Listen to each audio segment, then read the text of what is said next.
And we're live.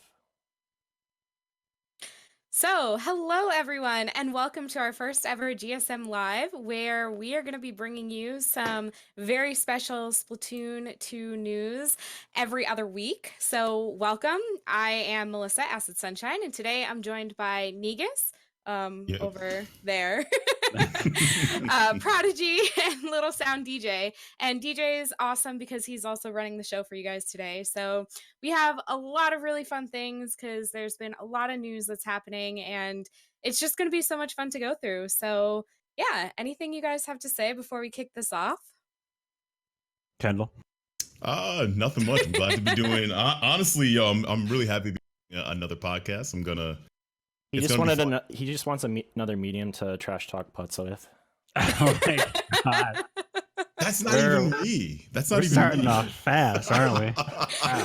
I'm a supporter. Nice. I did my whole, like everything about streaming, and I said my guilty pleasure is watching putts. I'm sorry, I love watching putts. He's amazing. I mean, He's so I checked the other day at like 100 viewers. I mean, he's doing well. Dude, he's a great entertainer. Yes. Nobody can judge him like beyond that. I mean, isn't that how Dr. Disrespect started, by being like this ridiculous angry person and everyone was like making fun of him, and all of a sudden they were like, oh wait, this is actually entertaining. Yeah. Yes. I think so, yeah. No, it is. I mean, there's always going to be a space for every type of streamer and every type of entertainer out there. And Putz is an awesome person when you get to know him. I mean, he and I had a great time at SNS commentating together. So, you're always going to have those days where he's a really super nice guy. How did this turn into talking about putts? All right, now we come to our third. Come on. So, like I said, we have a lot of really fun topics that we're going in today. So we're going to kick it off by talking about some upcoming tournaments and a recent, end tournament. And then we'll go into some of the new news that has recently dropped yesterday. And from there on, we'll kind of take a couple Twitter questions and see what we do. So first topic I want to bring up today is talking about the US Inkling Open. Who's excited? I am. I'm actually really excited. Yeah. Yeah. I was extremely excited, and then I saw the turf war thing, and then I got a little bit less excited. But It's a Nintendo. That was to be expected. Like, yeah. That's never going to change. Come on. They're You know, is the EU thing doing turf war only? Because I don't think they are. I mean, EU does their own rules. They're that's special what I'm in like saying. every regard. If EU can do it, why can't NA? I don't know. It bothers me. training, But a little bit of training. I'll wheels. take something. I'll take something with turf war over nothing for sure. But I mean, the you know me, Koshin I hate events was turf like war. all turf war, even into grand final. So at least we don't have that. Like at least Yeah. we won't have that. Sorry, I might cough into the mic a bunch. I've been coughing like nonstop for like a month now. Just cough away from it. Well, I mean, yeah, this is definitely not all turf war. So we just have like the only all turf war part of this tournament are the qualifiers, which anyone can enter. And if you guys are, not familiar with it, you can just hit up the Nintendo versus Battlefy, check it out, and you can just sign up with a team. You don't need to be an established team. You don't need to have friends who've played in other tournaments before. But one of the things that I thought was really interesting when going through the rules was that Nintendo is actually going to be using seeding for the tournaments based on what you've previously played with Battlefy. So to me, I was kind of like, all right, so if you've never used Battlefy before for a tournament, now you're kind of thrown in on the lowest seed. Yeah. You know. So what the rumor is at least what I've heard, I don't know how true this is that I think only like the top like 32 teams are going to be seeded. So they're only going to focus on like the top 32, and then the rest kind of get thrown in. Okay.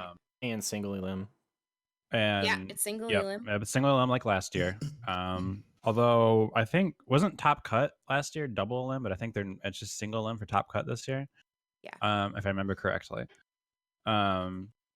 And of course, the biggest I think change is in the prizing this year around. So last year it was the winner of it all got to go play at the E3 Splatoon 2 World Championships as the representative from North America. This year so far, all we've been told is that the top 4 teams are going to get invited to PAX East in Boston, and they will all get flown out for that. So if the winner of PAX East, is there going to be an E3 thing this year? We don't know. I don't know, at least. So it'll be interesting to see is there going to be an E3 tournament? Will the winner of PAX East go to E3? Like, we don't know that yet. That's kind of I up in feel the like air. they would have announced it if it was going to be a thing. I feel like there might not be an E3 tournament, but that's just pure speculation on my part. So Right. I mean, this is, again, Nintendo we're talking about, so you never really know for sure what's going to happen. But at the very least, the fact that they're having 4 teams getting some sort of reward this time, I think is a nice step up at the very least. It's really cool to see some more. They've been pretty quiet overall. Like they stopped tweeting out Splatoon events, like the LANs and stuff like that. They have like the Splatoon like patches and like weapons and stuff like that. That kind of teetered off because there wasn't as many updates. So like for all intents and purposes, the game hasn't been as buzzworthy for Nintendo. And so it's nice to see kind of, even though they've been quiet, now they're stepping up, and now it's like, okay, now 4 teams can at least get a reward for performing well instead of just 1. So that's kind of cool. I kind of like that personally. I like Yeah, it. for me personally, like the only I am actually really hyped for the fact that they're like teams are going to PAX, like top 4 going to PAX. That's something that like before I've even talked about it, is like having an opportunity for not just like the top team that comes out, which was usually like I guess like the best players. Now you get to see other people kind of like get some type of shine now with like being able to be on a bigger platform with like especially a Nintendo event. So more people get to see like, oh wow, there are other like really good teams and players coming out of like the American scene and stuff like that. So I think it's a great thing. Also bringing up the E3. I mean, at the end of the day, if they do announce it late, pretty sure people will try to make like at least an excuse to go. They pay for everything. I don't think it's going to be that big a deal if they release it late. So, yeah, because E3 will be in like what early June, and PAX Yeah. East is end of March. So like realistically, that's plenty of time. So like even if they do like a surprise announcement the day of the tournament, like hey, by the way, one of you, like whoever wins out of you 4 teams is going to go to E3. It's like it gives you a couple months, and they still have like 3 other teams to fall back on if like the winner can't go for whatever reason of or get course. subs. Yeah. So, I feel like last year they had announced it in April or so that the winner of the qualifiers, it was only like 2 months from E3. So there's definitely plenty of time for them to talk about something like that. So yeah, I think that's pretty cool. I'm really excited for it. What are you guys' predictions for the teams that are going to do well? Oh. I think honestly, what happens in a world without Oh. EU? Yeah, Oh. exactly. They got what to remember this. happens This is in hard. a world of They- turf war? They also did add Mexico this year. Mexico wasn't able to play last year. It was just US and Okay. Canada. So there potentially could be some changes in that, right? Because last year there was a couple teams that surprised people. There was a couple teams that almost made it all the way to the top 8 or 16 or whatever the top cut was last year. So will there be more teams like that now that Mexico can play that will be able to cause some Come out of upsets? nowhere. Yeah. Yeah, and I there's mean- always the easy guesses like low key, deep blues, Exactly. whatever Fuzzy's pickup is. I don't actually know. I he said he don't has know a if team, he but I don't know released who's it. on He released it. It sounds like Yeah, I it's know. STDX with like a couple different people. So it's Fuzzy, Pangit, Bursty, Power, and I think they picked up potentially. I think they might look for a 5th or something. I can't remember. But Yeah, I don't know I if they have can't a remember. name. I don't know if they have a team name yet. So yeah. So like Yeah. I think they'll do well. Prophecy, obviously. I mean, not Prophecy, low key. Excuse me. Low-key. Sorry. I always think Prophecy because that's what they were known for so long. I don't want to toot my own horn, but Deep Blues. Don't And have to then at this point. I would have said like the favorite to win it was actually going to be FTW. Feed Yeah. the win. But apparently within the past, like I don't know if it was today or yesterday, they said that they actually won't be playing in it. I heard about that today. Interesting. Really? Yeah, so apparently because of like school or something, I don't know all the details, but I guess because of school, they won't be able to either they can't play in the qualifiers or they can't go to PAC or something. I don't know. But so I thought they were going to be the favorites to win it, and now they won't even be playing. Wow. So for how about like a team like Luminous Sea, or Seafood Sorbet, which is now known as INC Splatoon and Control Yeah. Splatoon. will now they be able to get a spot? And obviously we didn't mention Demise earlier, but obviously they're still a really good team. So So good team. Yep. It's one of those things where there might be last year it was like pretty much like STDX, like everyone thought STDX was going to win it. But I think this year it's one of those things where just even ignoring who's actually going to win it. I think those top 4 spots, there's clearly still some like favorites, but I don't think it's like as set in stone. No, it's really open. Honestly, it's going to be exciting. It's really open. Like you're saying. I really agree. We'll see what happens, honestly. I think it's going to be a lot of fun. And, we talked a little bit about like format here. So looking at it, really only the qualifiers are Turf War. It's a best of 5, single elim, top 8. And once you get past the qualifiers, which the qualifiers are going to be broadcast on Ink TV. So everybody make sure that you tune into that. It'll be on February 10th at noon EST. So I think that it's like a pretty great time for everywhere across the country. Really early for Pacific, but it unfortunately that was Nintendo's planning there. And after that, the qualifier finals, they're called, will be held on March 2nd, and that's single elim to top 4. That's a best of 7 ranked modes. So Turf War ends after that first one, and then you go on to your ranked modes with a best of 7, and there are no DC rules, no replays, no nothing. So, it's really kind of cutthroat when you start thinking about that. There's a lot of players who we have notoriously talked about that sometimes DC by accident, and you just don't want to be like put into that situation where now you've like lost it for your team.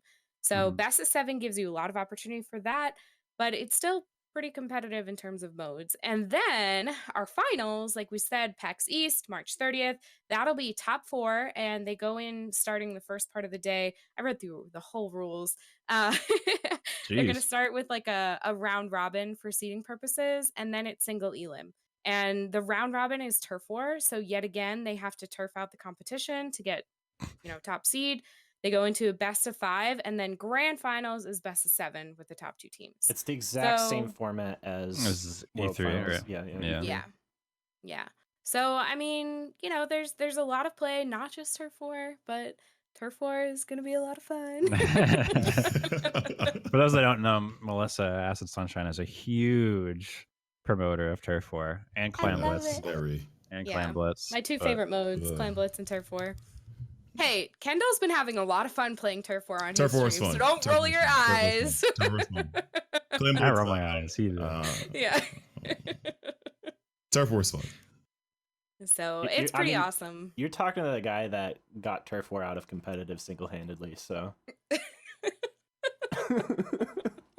Monk That's S. a throwback. Monk S. Well, I mean, change your tune now, right? Our Turf War only tournament, Christmas in July, Turf Halls. Let's make it happen, man. Wait. Oh, we're just spilling plans out here. Wait, seriously? That was you, DJ? Well, it was our set against Imperius, like Squid Squad Spades versus Imperius in Ink or Sync. We like showed how ridiculous it was in that set. And it was like, I don't think any tournaments after that ran Turf War. Like it just like instantly killed it immediately. Wow. Well, it was like 4 games of like us just like waiting till the last 30 seconds and then winning winning right as the game ended. Like that's Turf War. That is Turf War. That's all it is. So cheese. I mean, even watching the Koshin last night, like I stayed up and watched the grand finals of it, and like the grand finals were a little bit more aggressive, but like a lot of the games they even had like the really good teams like GG Boys and stuff like that. Like the game would end and the top KA was like 4. Yeah, that was like the highest. It's just people they just hold mid and wait until the last 30 seconds, and then like there's one big fight. Wow. It's like the first fight of the game, and then the last 30 seconds fight, and that's like all that matters. Pretty much, yeah. It's basically hold mid. It's almost like the exact opposite of splat zones, because in splat zones you want to like get the objective and then like push up. Right. Yeah. In Turf, it's like, no, you kind of just sit there and wait for the other team to make a mistake. They go 1 or 2 down. You push up just a little bit further and do the exact same thing. In the last 30 seconds, it's like an all-out brawl, and hopefully you don't lose it, because then you're kind of screwed. Yeah. If you go more than 2 down, you're totally toast. Yep. So unless you've already had like a major advantage from those other 2.5 minutes, you're pretty much toast. So. All right, it's going to be interesting to see what strategies come out ahead, though.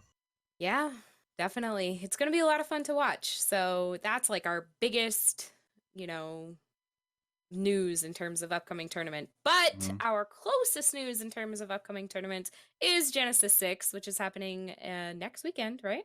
Technically, it So starts on Yeah. Friday, I think, right? Friday. It's a Yeah. Friday-Saturday tournament, so I Yeah. fly Oh in yeah, 4 Friday is the days. first. You fly in 4 days. Are you excited, DJ? Yeah. I What's your don't like it hasn't really like hit me yet, so I'm not like in the super hype mode for some reason. Mm-hmm. But like Mhm. I know as soon as I get on the plane it's gonna crank up. Totally. That's when it usually hits me. The moment that we like take off the ground, I'm like, I'm actually doing this. It's actually happening. So it's going to be awesome. And we have like a lot of really fun teams. I think this is one of the larger Genesis that's been attended in terms of Splatoon. Like looking at based on last year's attendee list and this year's, there are definitely more people registered, but I couldn't really tell in terms of teams. I'm pretty sure So there's less. Yeah, I thought There's they had definitely like less teams. 30. I thought they had less like 30 teams. teams last year, right? I Something like that. I don't remember. I didn't see. That's why I was trying to figure out. I was like, It's just only looking like at the attendee list, there are more people who are like spectating in terms oh, of okay. like, Okay. so that's why I was like, I see okay, what you're saying. yeah. So we'll see in how it all shakes out. I mean, it's in Oakland. Have you guys been before? Did any of you guys go last year? I No, haven't. I I know didn't go. DJ's been No? in the area, but I don't think he's been to a Genesis event. Okay. I go to San Francisco every so often for vacation, but Oakland Yeah. I've only been to once, and that was to go to like a pinball museum. Oh, cool. But it was at like 10 p.m. and like holy shit, like Oakland's sketchy sometimes. Like, holy A crap. little bit. I don't know what the hotel's like, but like man, it was Great scary. promotion. It was super Yeah. scary going the way I went from San Francisco into the city. I don't know. I don't think I'm anywhere near like I was anywhere near what the hotel is. So like don't get freaked out about G6 for that. But Yeah. it was Yeah. scary for me. Well, I Yeah. mean, don't they complain about that every year about G6? I mean, well, Genesis. Isn't that always like the biggest complaint about it being like sketchy? Because I mean I think it's pretty widely known that Oakland has some Yes. various- Issues. some issues Yes. going on. Yeah. But I don't think the hotel is that bad or the area around it, from what I've heard. Mm. But I don't. And actually know. basically, just don't go out by yourself late at night. Yeah. Yeah. Yeah. Okay. Common rule of thumb. Yeah. Anytime you go to a strange city, anywhere, like PSA, don't go alone. Bring a buddy. I mean, Yep. yeah. You just Do just your never know. research. Yeah, Mhm. there you go. In all honesty. So looking at like we have a couple like notable teams coming. So Ghost Gaming, In Control Splatoon, Infinity Squared, Komodo, which is the team DJ is playing on, Loki, Element R. So it seems like it's going to be a really fun event. Any specific predictions or things you guys are super looking forward to seeing about You skipped a major thing because I'm looking at it right now. What did I skip? Salmon Run tournament. Oh, I didn't even get to pull that up in terms of. I'm using your notes. Come I would Think- prefer that Wait, over that's turf not in war, my by the way. notes. Think of the Nuggets. Okay. Think of the Nuggets. It sounds so cool. The nuggets That that I was can't eat. literally that was the moment that I'm like, man, I can't make it to G6, and they decided to have this like smorgasbord of chicken nuggets and salmon run. How is this working? Like, what is it like? Whichever team can collect the most eggs. Like, It sounds don't like know. if you play 3 games and like the total score of the 3. I don't remember. I just kind of glossed over it, but it's something about playing multiple games and like each score between the 3 is compared somehow. Okay. No, I'm just saying it's exciting to see because I know some people have tried to do salmon run. I think we brought up the idea, but we never did it. But I just saw that on the list, and I was just like, salmon run tournament, really? That's kind of interesting. Yeah, I remember for Beacon last year we wanted to run something like that, and then it ended up just like never kind of like we kind of had an idea of how we were gonna do it, Yeah. and then we just kind of didn't get a chance to really like sit down and put the like polishing touches on it.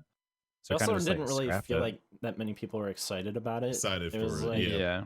nobody was. But it's like, different now. It's that different. into There's way more maps and stuff like that, more Yeah. weapons and stuff. So No, it's just a good idea for like a side event for Splatoon. It's kind of interesting just seeing it like a part of their agenda because it's like 10 a.m. wave A and B, 2 p.m. like wave C, D, and then 7 p.m. salmon run tournament. I'm just like, oh, nuggets. See, I they want to know, should've like, taken what it type of up. nuggets? What type of nuggets? I think that's the most important question for me for this I'm event. pretty sure it's Are we talking McDonald's? Are we doing McDonald's. Wendy's? I would Are be we doing surprised frozen? if it's not McDonald's. Do they have a Yeah. dedicated microwave at the venue?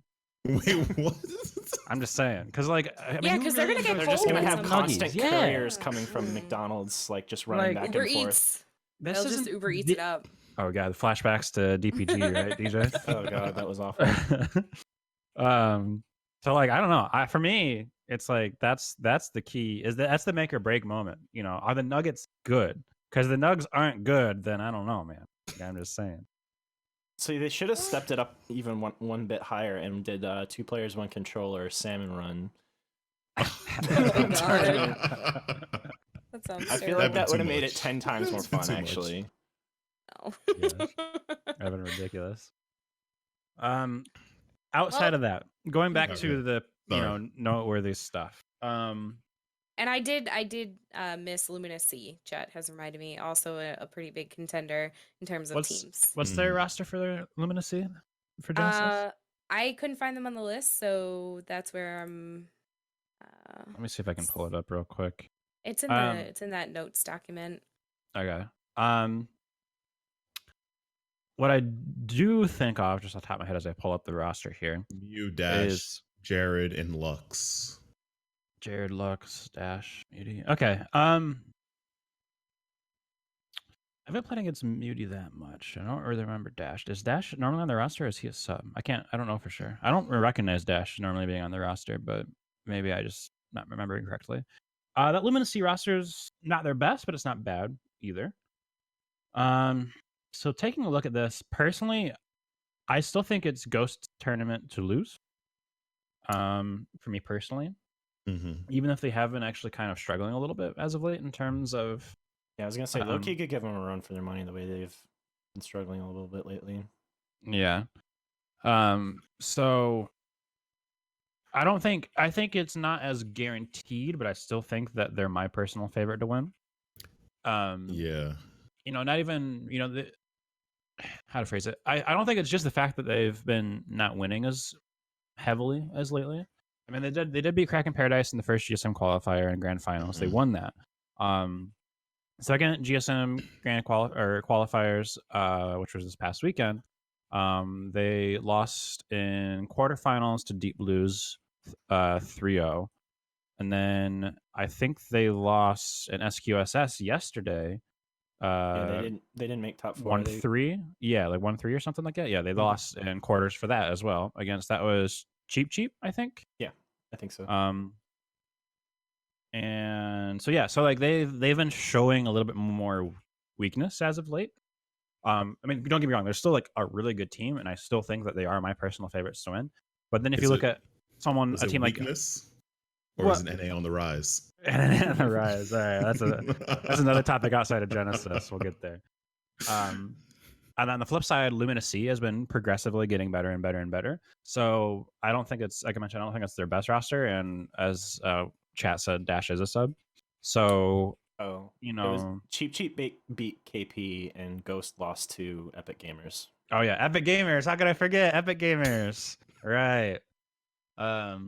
Anyway, so I basically think if there is a chance for an upset to occur, I do think that there are teams at Genesis that can make that upset happen.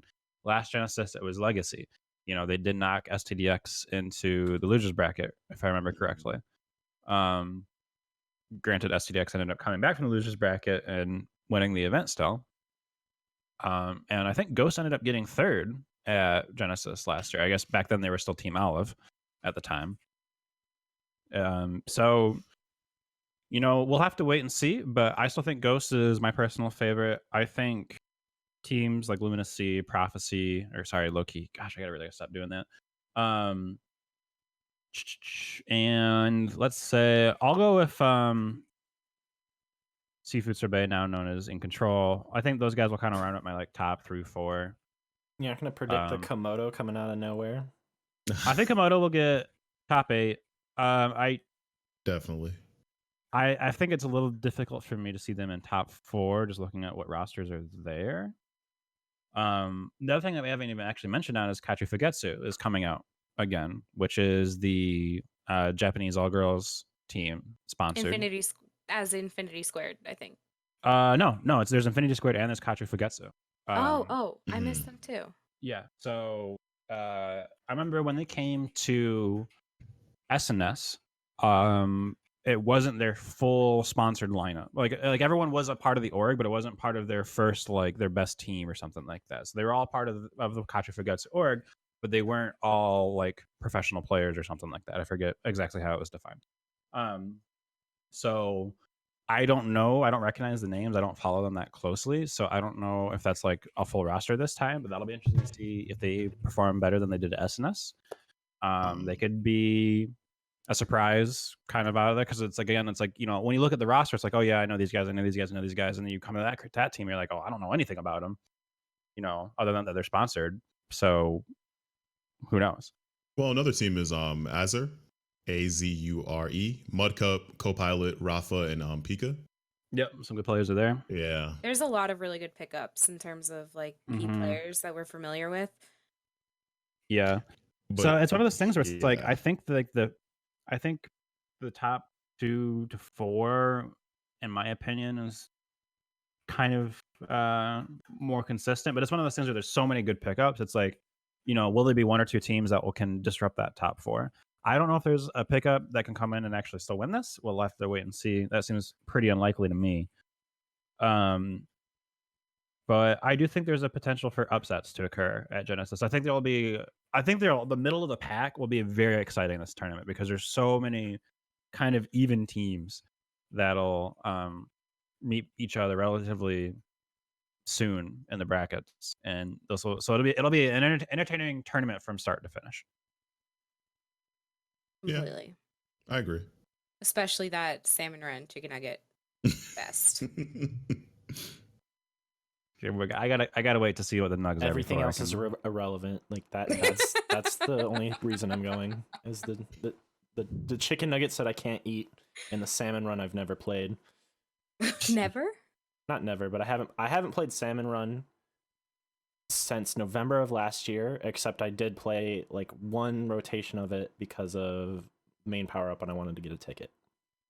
I haven't touched it in forever.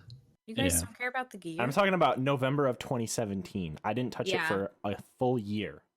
Wow. I don't hate it that much. Wow. I don't hate it. I just have no I don't feel a reason to play it, pretty much, for me. I'm a completionist. I want that gear. I am months behind on my gear, and I actually gotta fix that. But I like salmon. That's I'm joking around when I say that it's all about the nuggets, but I might still like nuggets more than salmon run. So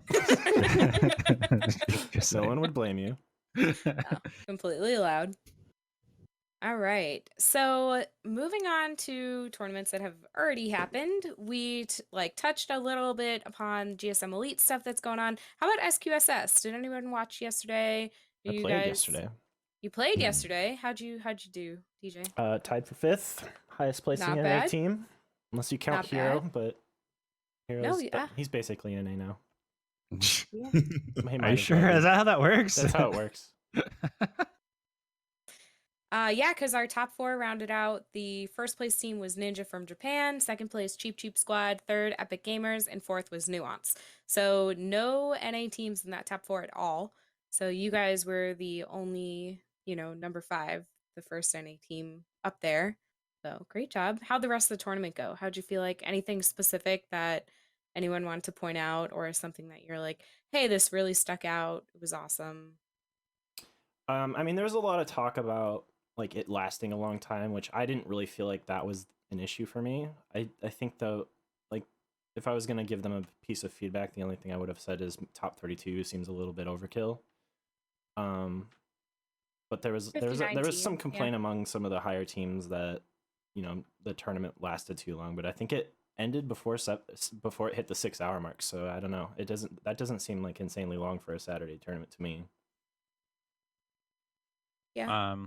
For a 1-day Saturday tournament, I would say it's like kind of on a longer side, but like it's like a longer one, but it's not like it's not like obscene. It's not like unheard of or anything like that. Personally, granted, my background involves very long grueling days, so maybe I'm just kind of a little more used to it than others. For me, excuse me, sorry. I really hope that they can try to get these things streamed more, because this one was one that was just player streaming. I know that's being realistic. I'm sure that's a discussion that they're having internally about it. Because it is nice to have those. Because none of the top 4 teams had people streaming, so we ended up. It was Dia ended up in there.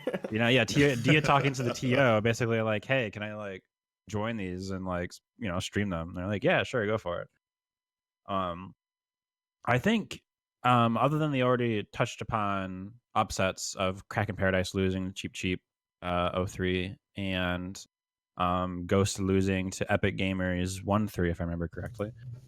I think this is actually a good point to talk about the Japanese team. It's they always seem to have like a different roster, or one or two of the same members, and then like different members that kind of just like rotate in and out. And from what I've heard, they're mostly actually kind of like younger kids, like they're like 13, 14 from what I've heard. But they just stay up late and they play in BNSs as of late, SQSS. They played in GSM. Like they're just becoming more and more consistent. They're showing up more and more. And they have some some really good players. I'm drawing a blank on their names at the moment, but I think the Inkbrush player was on that team. They played with the Inkbrush player and the Blaster player, and that and their Blaster is like one of the best blasters I've ever played against. Yeah, their Blaster is potentially one of the best blasters in the game. I don't think I don't think I ever saw him where he didn't direct me. Like if he was ever in range of me, I was directed with like less than a split second later. It was ridiculous. Wow. Yeah, that's crazy. We play Deep Blues. I'm on Deep Blues, and we had to play against him in Rainmaker BNS, and I got into a couple one-on-ones with him.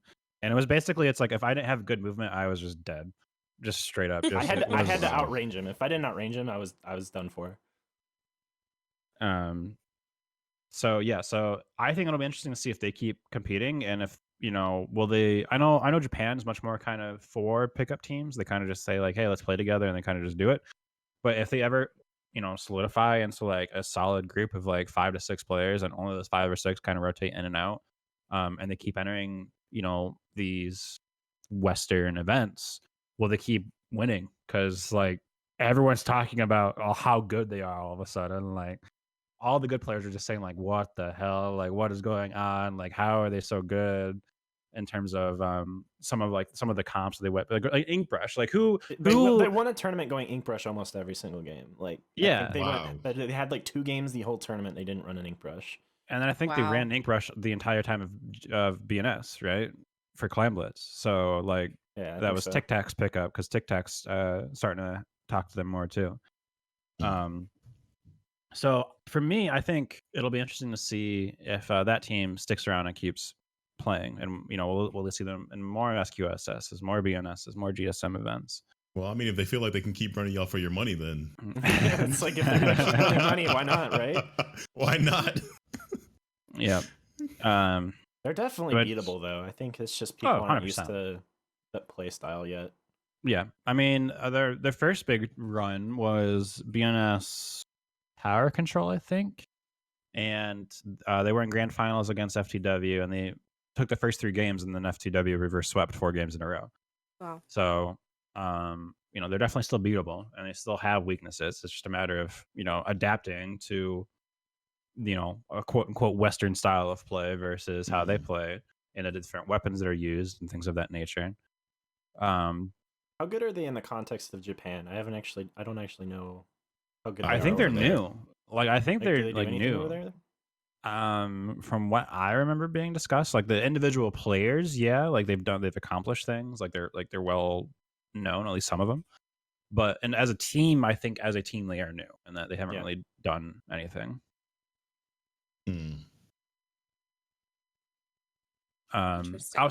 Outside of that, I think the one thing that SQSS kind of continues to show is that even though the good NA teams didn't really enter this time around, I think Europe as a whole seems to be kind of still retaining the kind of their top. It's like you have a couple teams in NA that can compete with the EU, and outside of those couple teams, it's pretty much EU just dominates, in my opinion. I think SQS kind of showed that. I'm really excited to see how Cheap continues, because they were Cheap, and then they were next level, and now they go, okay, now we are officially Cheap, which I love the name, Cheap Me Squad. too. I think, It's right? So a good cute. name. It's Yeah, a good, it's it's a good so name. cute. It's It's a a great great name. Yeah, So I because hope, now they're solidified as an official team, no longer Yep. just a pickup. Yeah, so I hope that continues. I think DJ's team Optimal, I hope that becomes like an official thing and that continues. That'll be really Definitely. good to see. Mhm. But yeah, so for me, I think the biggest thing is, I mean, I guess even Nuance. Nuance has been around for a little bit longer, and they got top 4. They lost to the Japanese team in top 4. And then Epic Gamers, I guess that's just like a pickup that has mostly EU on it, as far as I know. So yeah, I think for me, it's like there's a lot of good squads that were originally just pickups before that are now starting to become more teams and more practice and more scrims, which is going to continue. Are we going to finally get teams to compete consistently with Crack and Paradise and Ghost now that SCDX isn't a thing? Especially on the NA side of things, it's like there's really FTW that has had major success. Like they won, what was it, Inkstorm? I think that's what it was called. Over the summer. Yeah. And obviously there was all the issues with them not actually being able to go to Japan, even though they won. Like outside of that, there really hasn't been an NA team to like consistently compete. I would argue that the second best current team in NA right now would be Deep Blues, and we beat Ghost recently. But like outside of that, it's like we have close sets against Ghost, but we don't really do. And I think we actually beat Cheap, or I think they were next level at the time or something like that, in the first GSM qualifier for 3rd place or something. You beat. But like I thought you played Back Squids for 3rd. I thought we lost to Back Squids. I can't remember. You lost to Back Squids in qualifier 2. Yeah, we got second when we lost to Back I Squids. thought you beat them 2. in qualifier 1 for 3rd. I can't remember. I I wasn't playing for that one. For first, second on the next one. Yeah, I wasn't playing for that one because I was still in Mexico at the time, so I don't remember for sure. But like again, like besides like those two teams, there hasn't really been any other team in NA to like consistently. Part of that is like play. The void left by STDX left a lot of NA talent. Like some of the best NA players aren't on teams and they aren't committing to teams. Like, Tic Tac plays in a pickup every week, but he's like one of the better NA players right now. And like Fuzzy doesn't play consistently with anybody that's not Japanese, as far as I know. And Power and Pangit took a break. Power's been playing again, but he still is only playing on pickups. So like there's a lot of good people, like a fair amount of good people that aren't committing to teams, and because of that I feel like that would be at least one more team, if not 2 more teams, that would compete with the EU side of things. I mean, what do you guys think is the problem with like the team? Like it's almost like a phobia now. Like a lot of people don't want to admit to. I mean, when they're winning tournaments with pickups, like there's no reason to make official teams. You know what I mean?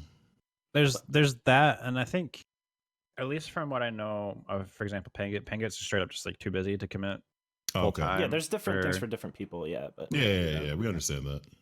With Power, I don't know if it's like he just doesn't have the time, or he doesn't. I don't know. Maybe he just doesn't feel like there aren't enough people to make a team of his expectations. I mean, Power is probably, you could argue Power is the most, like, one of the most successful NA Splatoon players, if not the most successful. It's basically, in my mind, between him and maybe Fuzzy. Fuzzy's probably more popular, but Power's been like Power. It's definitely Power. Yeah, I mean, like the guy's insane. Historically speaking, at least. So I mean, like, I could understand if that's like a rationale for him. I don't know for sure. But yeah, even like Tic Tac is like pretty much like every single time I've ever talked to him about it, he's just kind of just like, and just he keeps just doing pickups. So I guess there is rationale there of like, well, if I'm doing well or winning without needing a team, why do it? I think that's not the best mentality to have personally, but I'm not those people, so I would rather have. I agree with you on that. I think Although on the Tic Tac front, I think he doesn't commit to a team just because he wants to have the option of sleeping through tournaments. Call outs. And then of course Pangit shows in the chat saying nothing brings me back like a like a plane ticket. So there's also that. Jeez.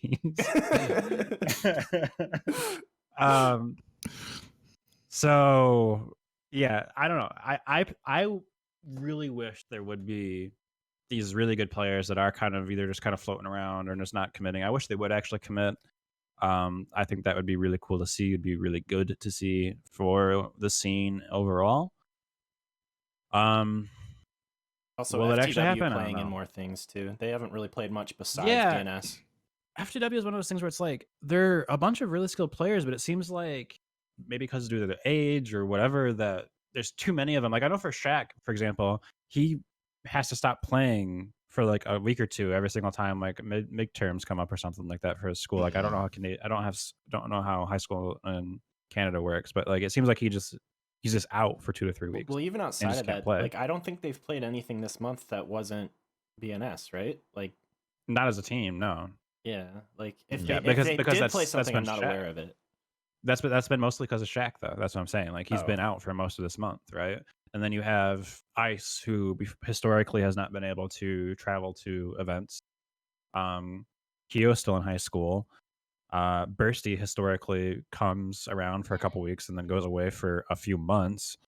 You know, I don't again, like I don't know all the personal stuff. Obviously I'm sure they have reasons, et cetera, but like when you have a bunch of good players but all have these kind of issues of being able to play consistently, you get these inconsistencies, which is unfortunate.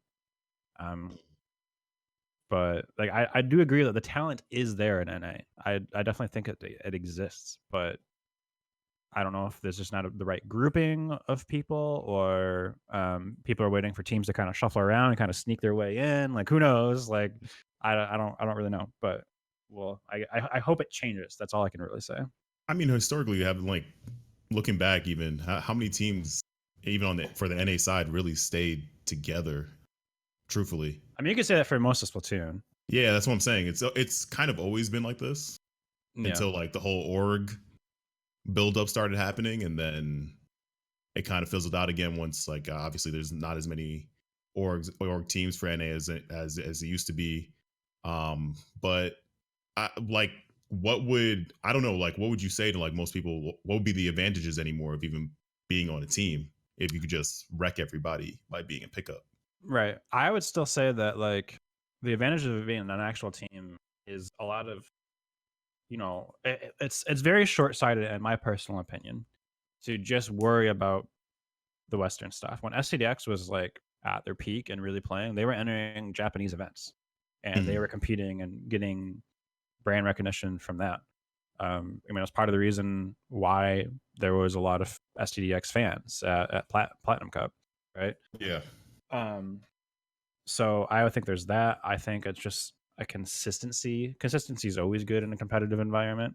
If you just do a pickup, there's no sort of reflection afterwards on a team-based level. It's just like, oh, I maybe can go watch and see what I did over this past tournament, but like I'm just going to take that into my next pickup. You know what I mean? Like I have no incentive to share that with the other 3 people that I was playing with. That also hurts like the growth too, just because of the fact that like potential sponsors don't come in and see, you know, this team is dominating every tournament, I want to sponsor them. It's like there's that. Like I mean, different name for every single tournament. Like what and their joke names, like yet another Tic Tac pickup. Yeah.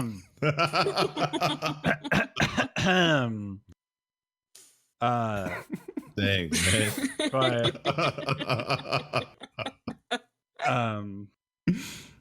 So I think it's one of those things that's like I understand the reason why the players are doing what they're doing, but I think on the bigger picture, if they took a step back and think about the bigger picture, I think they could see a potential a lot more benefit from on both not only personal growth but just growth for the game in general, by actually trying to commit to a team. It's a lot of work, don't get me wrong, it's a ton of work, much more work than being in a pickup, but I think it's worth it.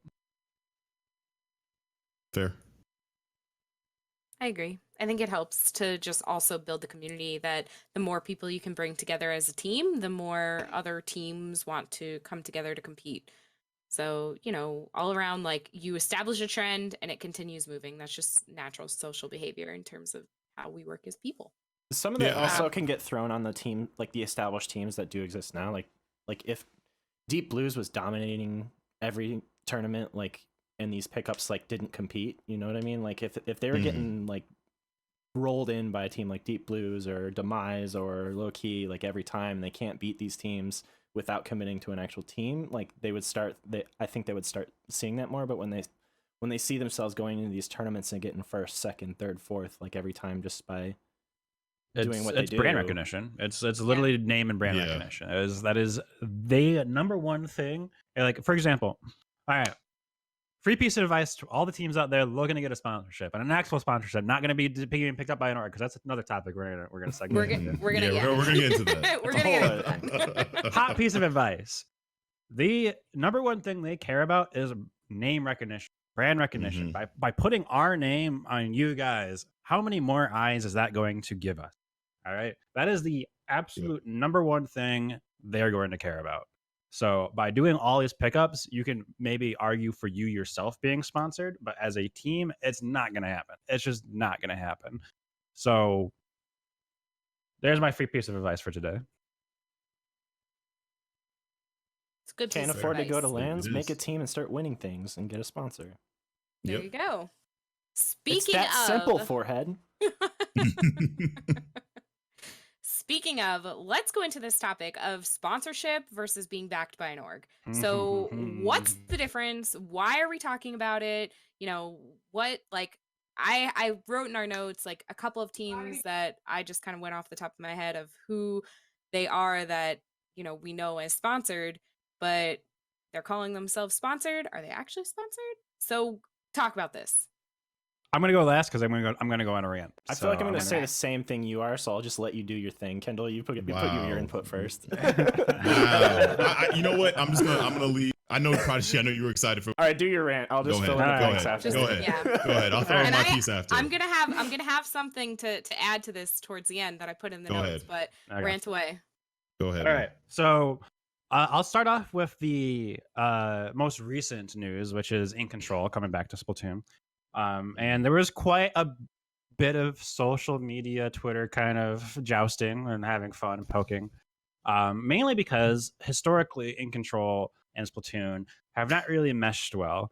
At the very most, there's been like, hey, you're going to play these online tournaments with our name, and maybe we'll give you some jerseys. And I think the longest running In Control team was like 2 months, I think, or something like, which was like Yami or something. Everything has been Yami less was than that. A while. Yami was that only 2 months? I feel like they were longer. Was it longer? I don't remember. It was a long time ago. Regardless, it was still pretty short. And then there was like, and then on the flip side, that was like Sorrow, which was like a EU pickup team that dissolved within like a couple weeks. So it's like, it's one of those things that, are you really sponsored? The argument, logically, the point that we're kind of moving to now in the scene is that no. I would say back then when these teams were first getting picked up, people could probably just say, oh, you're sponsored, and people would just be like, yeah, sure, probably. But now that we're getting to the point where we're actually getting like real sponsors, to the point that we're getting actually good logical deals for both the orgs and for the teams and the players, there's needs to be a separation between being picked up by an org and being sponsored. To give one more example, I can give a personal example, which is Deep Blues. Deep Blues, shortly before Long Island Summer Splat, was picked up by a new organization called Hive, and we were then sponsored by Hive. What we got in return was that they were able to help Taylor attend the event, which is part of the reason why we agreed to being picked up by them. But a key thing is negotiations of what exactly you're going to be offered and getting that in writing, getting a contract, because it is way too easy to be like, hey, we're this great new org and we want to sponsor your team. And you say, cool, great, I'm sponsored. What do I get? And they go, oh, well, here's a discount code for some jerseys. You still have to pay for them. We'll tweet out your stream.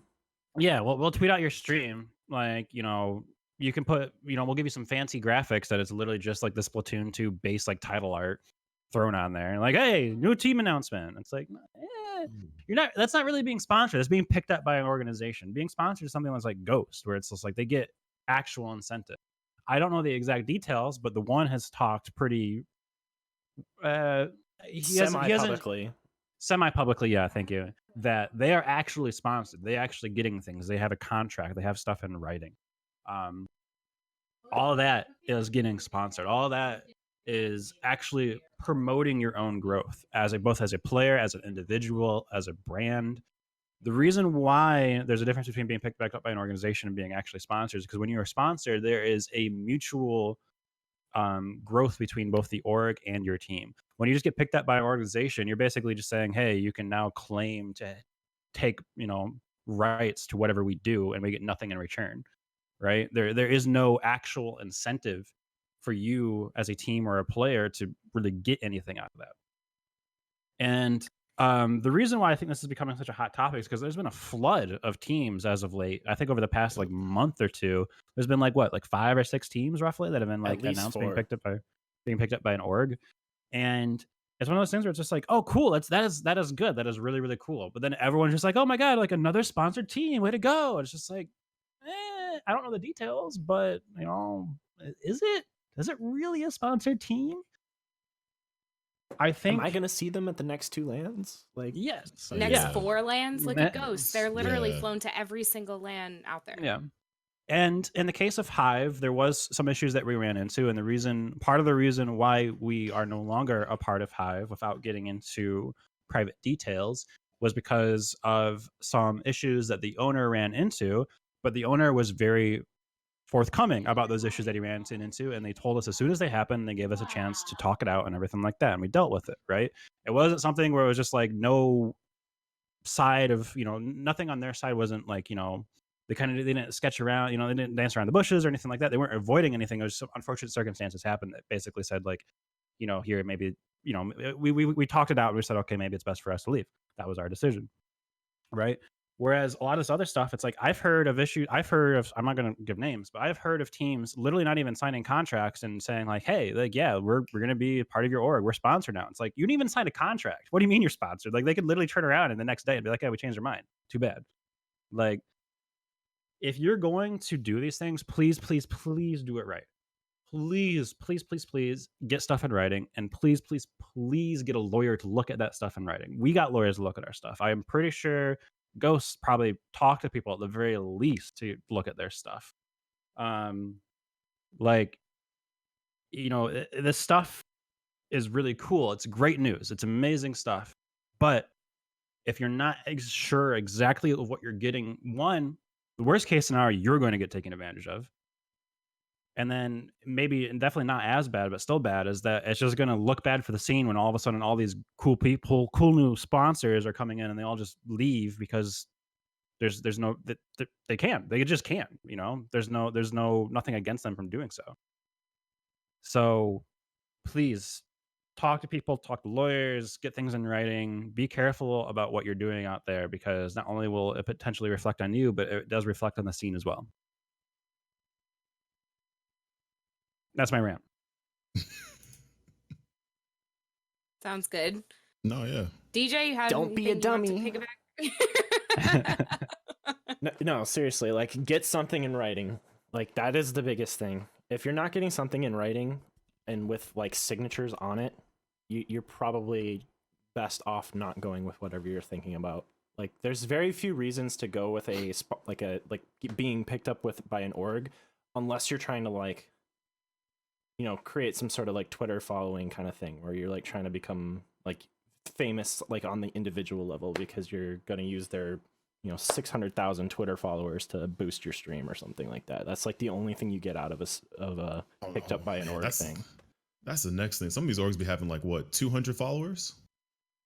Well, at best, Loki has like 500 followers right now, but they're also like brand spanking new. So I don't. That wasn't even the one I'm talking about. I'm just talking about like the other ones that are just like looking for a Splatoon 2 team. Yeah. My personal favorite is the ones where they tweet out. Like, okay, I'm sorry. I'm sorry. I'm just gonna say this too. If an org tweets out, "Hey, looking for a Splatoon 2 team," and you think you're gonna get a good deal out of that, woo, let me know, because like yeah, you hit the jackpot if you do. Just saying.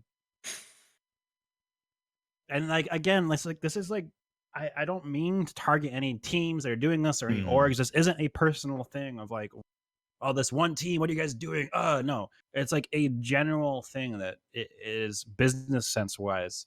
It's good to think about these things and do it right, because you don't want to get taken advantage of. I mean, I've been on, like, I've done the dumb thing. I've actually done the dumb thing. I'm not going to name the org, but I've done the dumb thing. That's a great story. So don't do it. Wow. Yeah. You know, yeah, it's very short-sighted. Like the hype that you get from having the conversation is great and all, but if you don't actually get something out of it, it's not worth doing. Yeah.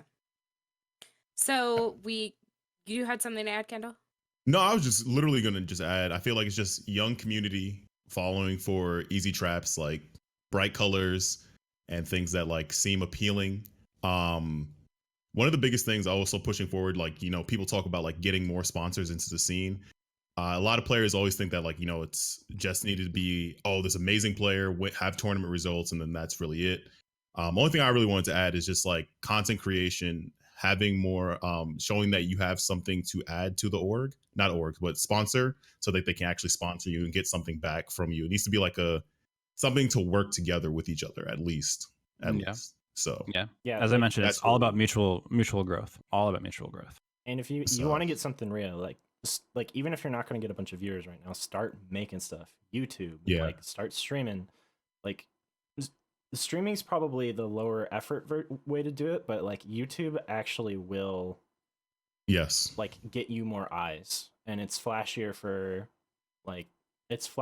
the perspective of like like I'm talking like actual end sponsor, like the people that sponsor the orgs that are going to pick you up. Like they care about the flashy numbers that happen on things like YouTube, and you know, unless you're getting like a lot of concurrence, like more than most Splatoon streamers have right now. There's only a few that like get something noticeable from Twitch right now, but yeah. I would say YouTube in general is probably a better platform than there's a way bigger Splatoon audience on YouTube right now.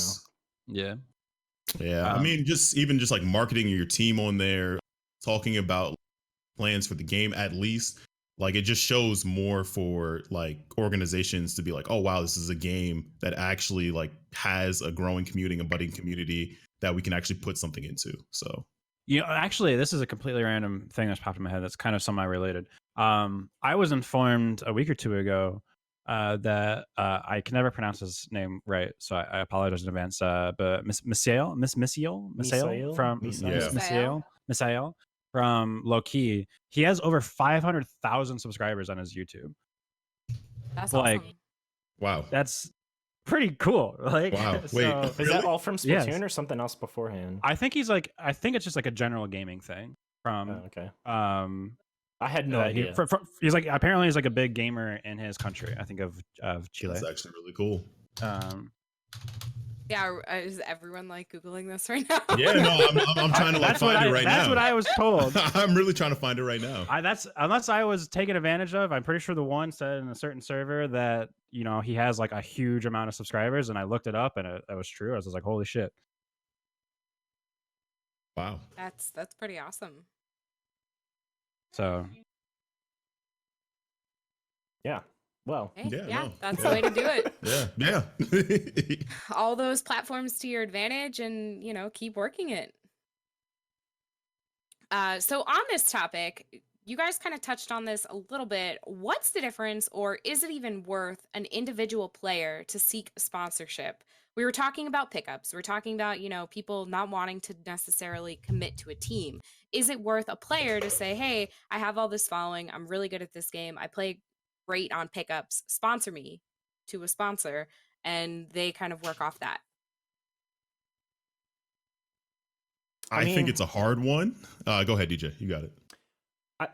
It's hard to say because it's definitely easier from the org's perspective to pick up one single player, but like the thing is, like when somebody goes to a tournament stream, they don't see that player's name unless they're actually being put on camera. So like not only is your sponsorship not in the team name, but it's not getting said by the casters unless, you know, it's just what do they get out of it, and what does the scene get out of it? I think it's definitely not as good for the scene as a whole, for sure. Like I think that could be objectively said, because it's one person versus 4 people getting, put out to events or whatever. But for the individual, it's like, I could see it being a thing for a few specific people. Like, say Ghost never happened, I would say Dude probably should find some sort of individual sponsor, because yeah, definitely, like, he's got the numbers behind his YouTube. He should probably be sponsored. But beyond that, I don't know. It's hard. I don't think it's good for as a whole, but like, if you find a good deal as an individual with something that is actually substantial, like, there's not really a reason to not take that. Yeah, understandable. Yeah, I think there's definitely like key players within the scene that if they could find that solo sponsorship, it would be good to sponsor them as a personality. I'm not necessarily sold on the idea of sponsoring a single player, if that makes sense. I don't think it's a bad idea. Only reason why is because of the fact that I feel like if the player that was to get there, as DJ said, was to get like their own sponsor, would definitely be the player that has like content creation, Twitter on lock, like Twitch, obviously YouTube and stuff like that. But I don't think it would be just in say for like LANs. Obviously, you're not getting your whole team out there. That's the only thing that would really suck. Or maybe they might have something that actually might work in a way that might be able to get their team, because their org might be like, yo, our one player has this team and we kind of want to get them out there. So you never know, like, it could be something that can actually work. But I mean, we might see it for our commentators, obviously. But at this point in time, especially for somebody like certain people that are in our scene that have the opportunity of like content creation, being a competitive player at the same time, you never know, it may actually be a good outlet. I don't see it as being like a death to the, like, not death obviously, but a bad thing, but a way to like bring more people in and them seeing that there are people that individually bring like eyes to this game, if you get what I'm saying. Definitely. So my last kind of point on this, when I was doing this research, this might be a little bit of a wild one. I'm not sure. This was brought up in kind of our group chat months ago. The idea of LANs having specific sponsors. So obviously, GSM, we run LANs, right? So we've had a lot of really great successful events. We have a lot of people come out to them, and we have a lot of different opportunities for specific sponsorships to come in. So here's my question. This might be a little controversial. Will LANs die if sponsors don't fund them? Like, can the community actually self-sustain funding a LAN? Yes, but we're at the cap of what they can provide without some outside money. Like, yeah, I know without a doubt Beacon could not be bigger than it is unless we got some sort of outside investment. Like, we're stretched pretty thin on a monetary way. We're already lucky. We could have so many pins. Like, yeah, we got lots of. Show the pin. You got it behind you, right? Yeah. Are you kidding? I have a sign up for Beacon and get this pin. We're sponsoring now. Come on, camera. Will you focus, please? Oh, this happened to me the other day too. Too shiny. I see it. It is too shiny, right? But it's a beautiful, beautiful Beacon pin, and it comes on a lovely backer card, hand-packed by yours truly. So you definitely want to order these pins. Do we have the merch link in there? Not as a command, but I can just type it out real quick. Yeah, go ahead and pop that merch store in there. They're so cute. But imagine if we had a sponsor. We could have like our 2018 Beacon logo on there. We could have like all sorts of things. Clamblitz did nothing wrong. I'm a turf war lover. Like, just lots of really, really fun stuff that we'd be able to say, hey, I mean, providing food for a free evening. Or even just even in a theoretical world where we want a higher population at the events, like getting a venue is insane. Like, there's a reason that every tournament is like every LAN is piggybacked on a Smash thing, because on its own, Splatoon cannot fund its own venue without some sort of sweet deal. Like, we got a great thing going with the Aeon Gaming people. Like, Very. Like we're so lucky to have them. It's ridiculous. It's yes. Yeah. Yeah. And even beyond that, like even just the tech investment involved, like that too. It's like there's so much that goes into it. We were very, very fortunate, GSM as a whole, to be able to get what we got, and to build the connections that we were able to build because of, mainly because of Kendall, and his connections there. And that's basically what got us in the door in the first place. The rest was kind of just talking it out from that point on. Yeah.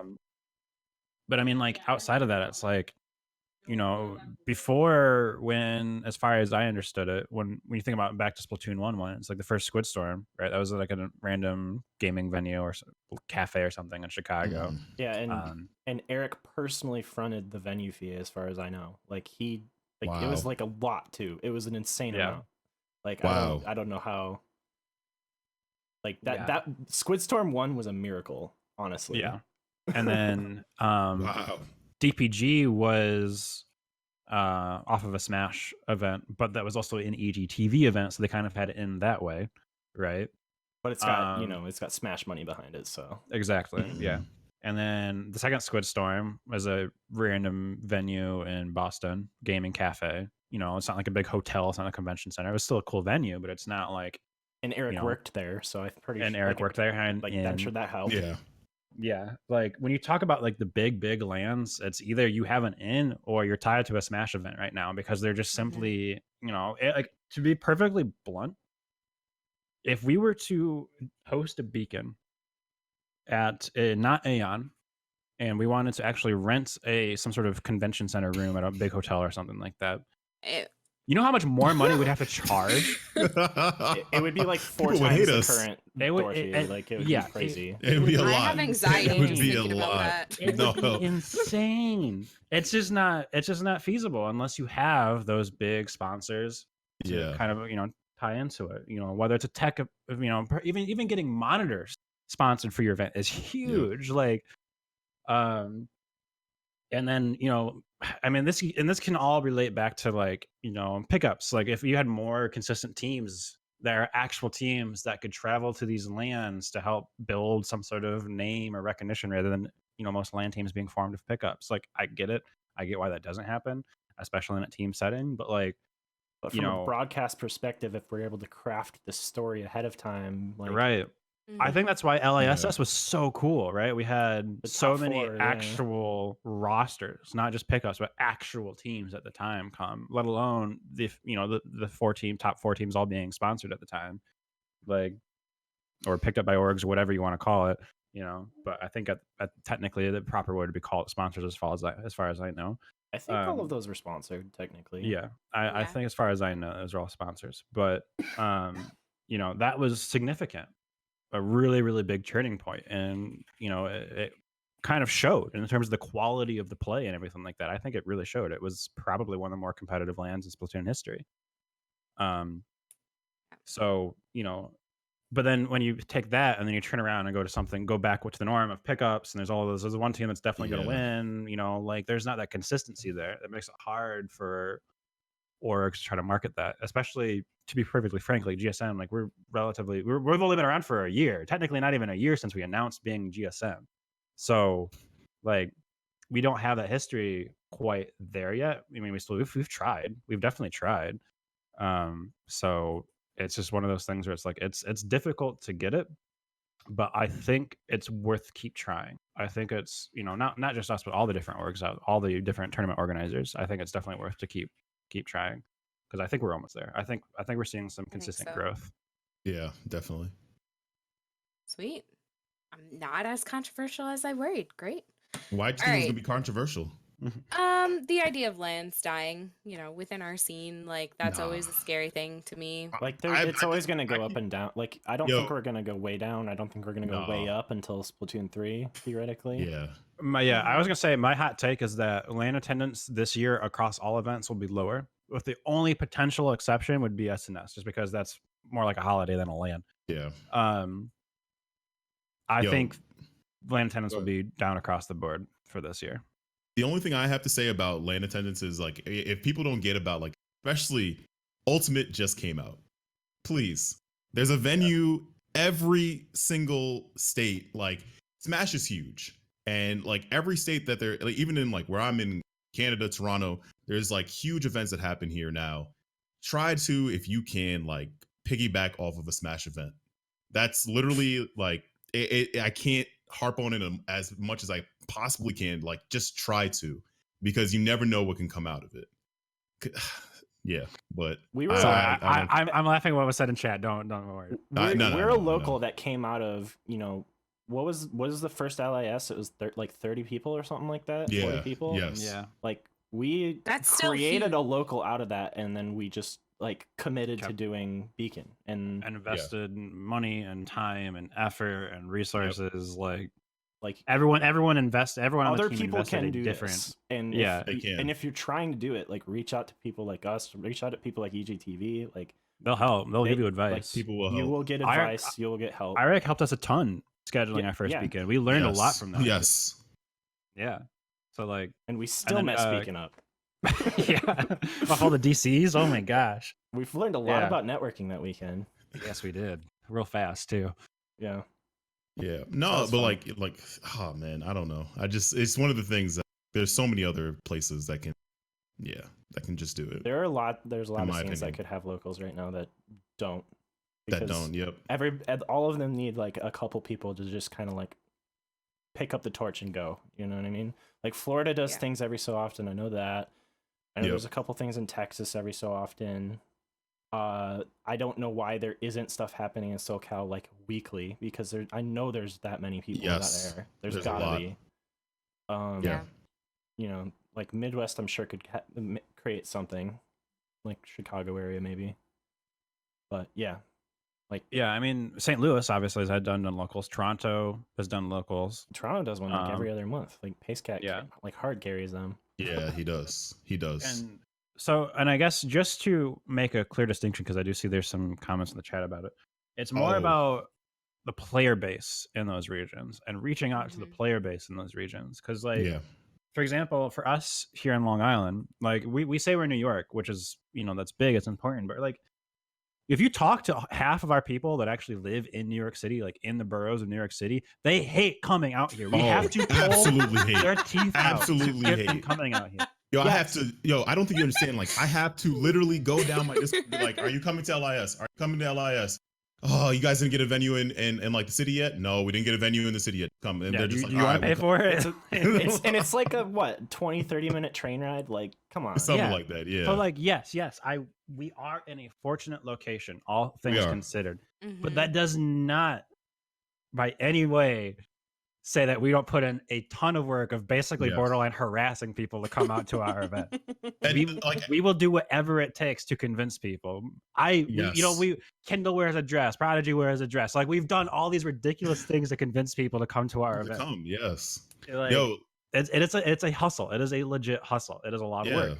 If your player base exists, which I know one exists in Florida, I know one exists in Texas, I know one exists in Chicago and St. Louis, as we mentioned, you know, SoCal. Like, yes, some people you're gonna have to convince them to drive a couple hours, et cetera, but they exist. Like we hit up people in New Jersey, we hit up people in Pennsylvania.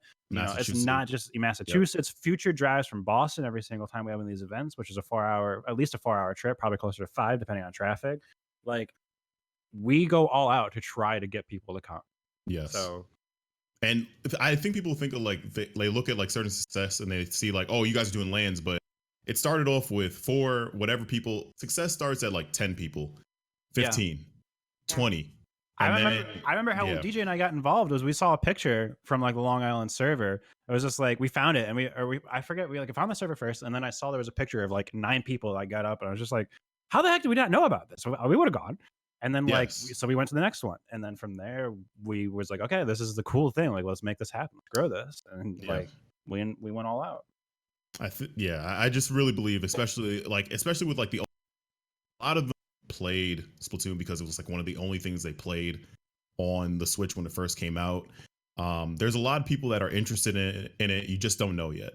And I think that a lot of people don't take that into a real perspective of how many people play it and how many people are interested in it still. They just don't know it's there. Oh, the other in all thing honesty, is, they just don't know it's there. So few people, like, I don't think people really understand how small our little bubble of community for the competitive scene is. It's small compared to the total Splatoon scene. Like we are the size of an ant compared to the art scene of Splatoon. At best, Yeah. like grain of sand was what I was gonna say. Yes. We are a grain of sand on the beach. Like, Yes. Like there's so much more, and like how having these locals is how that grows. Like that's how Smash became what it is today. Is like Halo. Like all these little local things were happening. Like Halo. Like that's how I got into Halo. Was I would go to these. Like I drove 3 hours to Detroit across the state of Michigan to go play Halo for like 12 hours in a basement with like 16 other people, and then drive 3 hours home. And typically get your butt beat hard the first couple times too. Yeah, you get destroyed the first few times. I kept up by the end. By the time I was like starting to go to like big MLGs, but I never got really good at Halo, so who knows? But yeah, that's a whole nother conversation. That's a rabbit hole. Yeah. But what you guys are saying is it just takes like a little bit to grow. Yes. Yeah, it takes like starting with like 8 people, getting them, and like even 4 people. Just like go play Salmon Run in a room together, and then the next time they bring their friends, and then it's 8 people, and maybe, document it. Document everything. That'll help you a ton. Take pictures, put it on Twitter, like hashtag Splatoon 2, hashtag competitive. Show them all like BNS and GSM and all these Turf War tournaments that are happening. Yes. And whatever else, all these like amateur tournaments that are popping up lately. Like these things, like this is the way Splatoon gets big, is by starting there. And if every single one of them you have like 2 more people show up, it's worth it. Agree. Mm. Sweet. All right. Next topic that we have on my list here is talking about pay to play online tournaments. So we have some history here. All right. Is DJ ranting? All right. I got my food. You can go ahead and Are we just going? You want me to ask the question, DJ? Why did GSM Elite not work? Why don't teams want to pay to play in online tournaments? Those are the first questions. I don't know what exactly stops people from doing it, but there are very, very few people in this community that are willing to put any money towards anything that's not like, some sort of like direct donation to like, a prize pool or something. Like they won't pay to play their game. And that's not something that happens in, I don't know of any other competitive scene that works like that. Like I think almost every other scene has things where it's like, pay to enter this online tournament and there's a prize pool, and that entry fee is paying for the prize pool, and that's how it sustains itself. Like I don't think there's very many other scenes that have that, but for some reason Splatoon doesn't work like that. And because of that, GSM Elite basically only got the top teams and maybe a couple mid-tier teams that we like harassed. Like we literally had to browbeat people to sign up, and we were barely getting 8 people. Like I think the last one had 6 people signed up, and we canceled it because of a staffing issue more than the actual tournament itself. But yeah, it's like a good idea in theory. For people who don't know what GSM Elite was, it was every team pays $20, so $5 per person, to play a 1-day tournament. And if you get in the top half of players, you make your money back. And if you get like top 4 or whatever, depending on how many people were signed up, like in theory, like if there was like 16 teams signed up, if you made top 4, you made a little bit of money. And the idea is if you can make your money back or make a little bit of money, you pay for the next time you do it. And eventually, enough people will make enough money that they could, maybe go to a LAN or, buy stream gear or something like that. That was the theory behind it. But because you don't get everybody showing up, because I think it's just there's like this fear of, oh, I don't want to pay and get bottom 25% and lose $20 if Ghost Gaming's in and I'm just going to get destroyed or something like that. So there's not a lot of people in the scene that are willing to lose even a small amount of money, because TikTok or Swiss Second Saturdays at the time, they tried the same thing but with a $5 fee, and they got, I think they had 4 teams sign up. I think it was closer to like, I think it was like 2 the night before, and then 2 more signed up the day, like the morning of. Yeah, there was 4 teams, and like that's proof that it's not too expensive. It's that any money at all on a tournament, it means that nobody's going to sign up for it. So it just kind of killed any chance of that working, I feel like. And I mean, as something that's probably, you know, I don't know if you're planning on bringing it up, but also the fact that like because there's so many free offerings to begin with, it makes it hard to even kind of establish a pay to enter model. Well, the reason why this question was brought up because of the recent tweet that we saw, obviously. I don't know if you guys remember it. I forgot whose tweet it was. Sneck's tweet. Yeah. Sneck tweeted about this exact idea. The thing is, what like boggled my mind about it was not the fact that he tweeted it, because I also believe in the, like, I believe sometimes there should be some type of payment to play. Like, some people get burnt out after a while, like TOs, orgs for streaming, whatever you want to talk about, right? But the thing that bothered me was like looking at the comments, and you see the comments, and it's like, oh, we have like top 8 of the teams come, we'll play. All right, so GSM Elite had about how many top teams play? All right, cool. Nobody joined up. And it was just like, it's just annoying to see it, because I don't know, like since we don't have a LAN scene, obviously, like we don't have locals.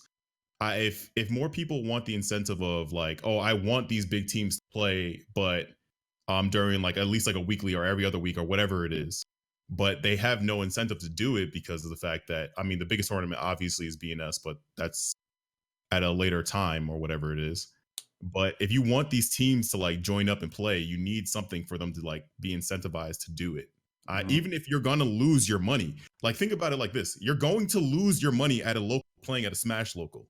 You're not gonna win every single one. Even if there was a Splatoon local, like if you've had that same type of mindset, you're never gonna get better. You're just always gonna lose, and or you're just never gonna go anymore. So I mean, like, you have to treat your scene as a way of like putting something into it that actually like you see yourself growing for at least growing for it. I don't know. I'm not saying that like people have to throw, like, it doesn't have to be like $20 every single time. I'm just saying. And I don't even think it's a lack of money, to be quite honest. Not. Like a lot of people say like, oh, people are too young and stuff like that. It's just like, yo, but you see how much money people with Splatoon are like if you took like a fraction of what the people that pay for commissions and put that towards like the tournaments and stuff like that, we would be doing so much better. We would be doing so much better. And like, I get it. Like, I'm not saying that everyone that is, I'm not saying that the people that buy Splatoon are the same people that are playing competitive. Like, I get that, but I still think it's not so much that the money doesn't exist. I think it exists. People just don't want to invest. I think what it is like these low tier teams weren't seeing it as, like, they were seeing it as, I'm going to pay to lose a tournament, rather than I'm going to pay to get a chance to play against good teams and learn to be better the next time. Like, I feel like people weren't thinking of it in that way, so they're not willing to put that money in to invest. It's essentially investing in themselves, because if they're taking it seriously and you go in and you get rolled by, you know, Ghost, Low Key, Deep Blues, you know, these top teams that are probably going to win, you know, there's something to learn from that. And yes, you can't, like, it's not like you can scrim that team when you're like, if they outclass you that hard. Like, this is the only way you're going to be able to play against them. So, you know, is it worth spending $20 to get one, like a couple good sets to be like, wow, okay, there's a lot I can learn from that. Next time I'm going to, you know, move higher in that bracket. And maybe if I can get to the top 50%, we're not losing money anymore. We're still getting this good practice. And then maybe eventually I start making money. And like the mid and low tier teams didn't see it that way. No, and until this community does see it that way, I don't think a tournament like that will ever succeed. Yeah. And just to add something that I didn't add in earlier while you're going through your rant, I personally reached out to about 10 to 12 teams when we were planning GSM. I said, hey, we're thinking about running this. It's going to have this to enter. This is how it's going to work. This is how much money you'll get paid back. looking for feedback. Is this something that you guys would do? Almost every single one of them said yes, we would do that. And I think we had a grand total of maybe 2 out of those teams actually do it. One of which was basically said, this isn't worth our time, but since I said that I would do it, I did it. I pushed my team to do it. They don't want to do it, but I pushed them to do it. So it's like, and those weren't like, that wasn't like Ghost or SCDX saying they would do it. That was like, mid-tier teams, the same type of teams that like to complain a lot on Twitter recently. Just saying. But, granted, the rosters changed. That was like over the summer, et cetera, et cetera. The times changed. I get that. But it just goes to show that there isn't enough people that deem spending their money on this as a worthwhile investment for whatever reason. I personally don't agree with that. And until that changes, you're not going to see a change in how tournaments are structured, or even on a conceptual level, how they're even planned to begin with, because there's just no flexibility. There just isn't. It's not feasible. Okay. I'm just saying that there's like, all I'm saying is there's going to be, after a while, there's going to be, like, it may not be 5 months from now, a year from now. It's just that the TOs that you deem as the people that are doing these tournaments and the people that are, giving up their weekends. I'm not saying that they need something directly from it. Like, a lot of them giving it, the TOs that I know and the people that I know that work in this, or like this community, a lot of them, even if whatever they use for that money, or what money they get from it, they're giving it back. Like, I can't think of anybody I know that works for these events. Everything that we do is usually just put right back in, like, to make our next events better. Whether it's like trying to get like this person to come out to a LAN. So I mean, I don't like, I guess it's people being younger and not understanding the value of money, but yeah, I don't know, or the value of their scene, better yet. So that kind of, I guess, segues into this idea of these quote, I want to use the word smaller tournaments, but I don't want to use the word smaller tournaments, but basically like BNS, where you have a donation prize pool and it starts off at a certain amount per night and it's crowdfunded. And the community who's watching it is the ones who offer up the money that the top teams get. So now you're having teams come in, they're not, and Prodigy, you mentioned this, DJ, you mentioned this, and like, they're not going to pay to play something when they can just play and be crowdfunded by the community. So, how much does that kind of impact things? It's an amazing, wonderful thing that we can crowdfund our own tournaments. It's wonderful, but there needs to also, at some point, if we wanted the scene to kind of grow like that, be a place for these types of events. Will that place ever exist? I feel like the crowdfunding thing is a short-term solution.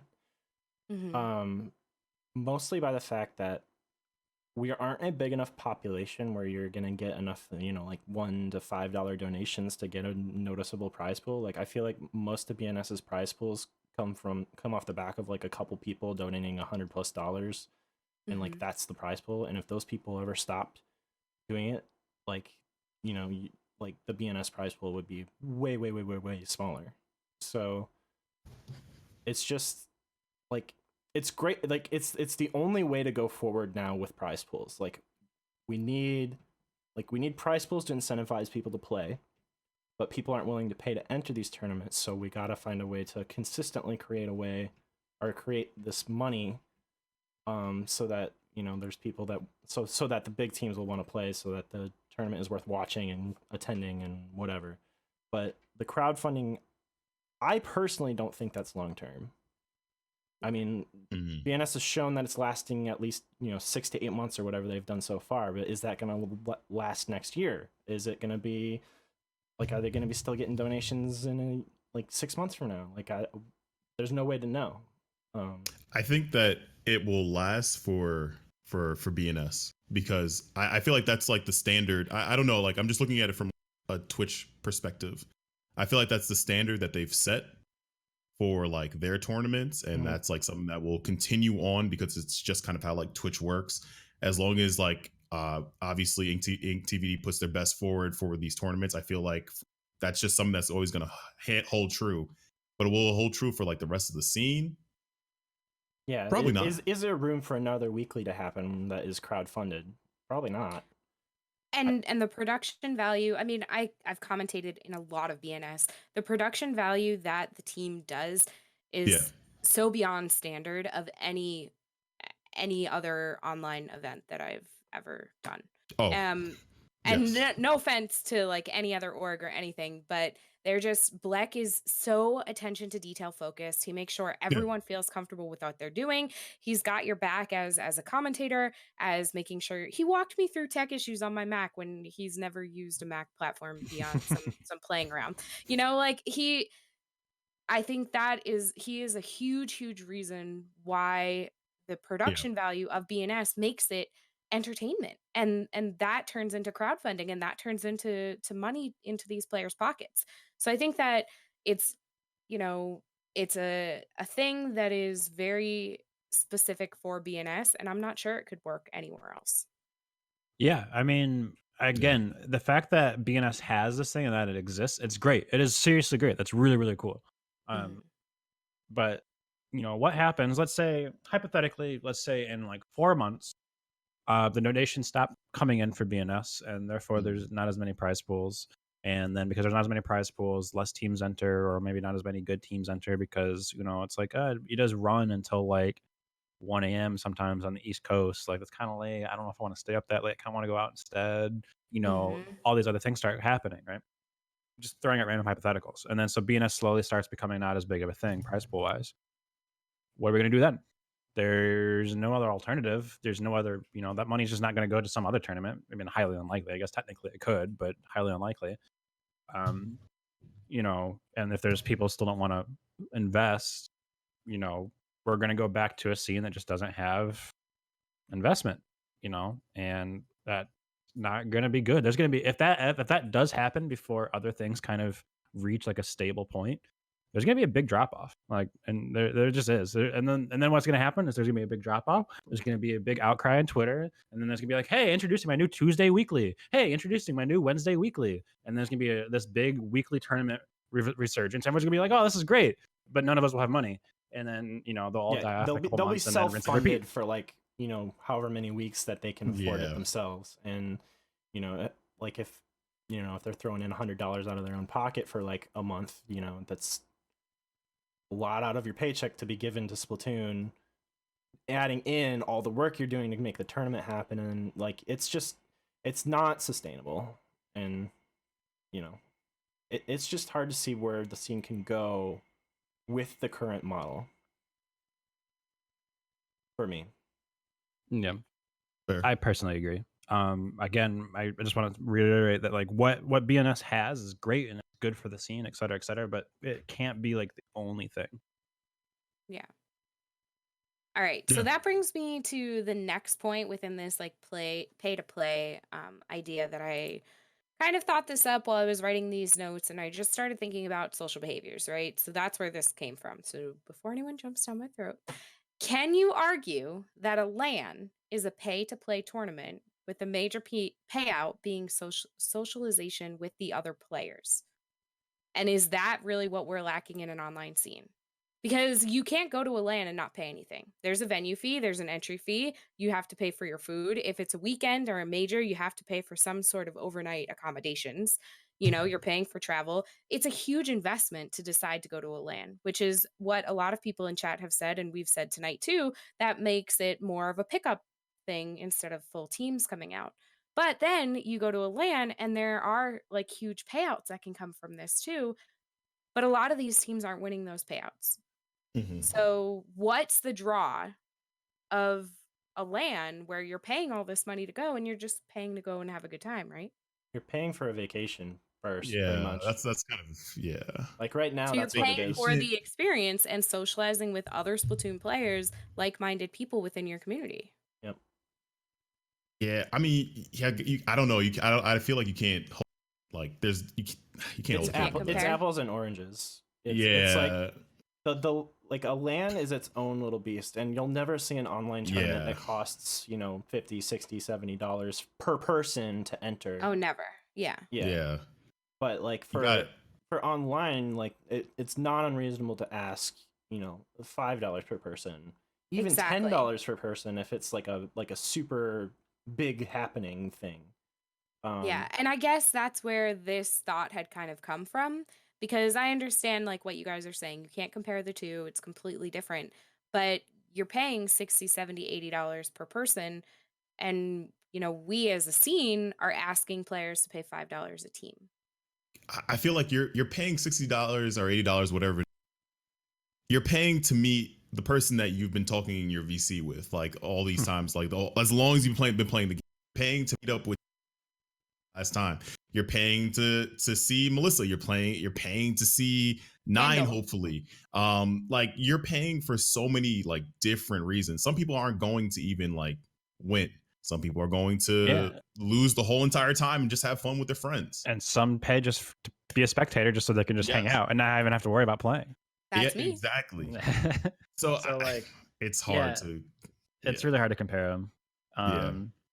I would say that because that the way that question's kind of two questions, right? Because the first part is, are LANs and online events being paid to, enter? Like, can they be viewed in that way? And I'd say technically, yes, they could be viewed in that way, but it's not because of the socialization specifically. I think the pay to enter for online events, as kind of touched on, what you're really getting out of it is a chance to play good teams and to not only that, but also kind of prove yourself, right? So it's a kind of like a building process. When you're first starting out, it's like, hey, I'm getting this chance to play against good teams that I wouldn't normally play against, because to be quite realistic, there's not a lot of incentive for those good teams to be playing against you in the first place. That's just the nature of competition, right? That's no personal offense there or anything like that. It's just the nature of competition.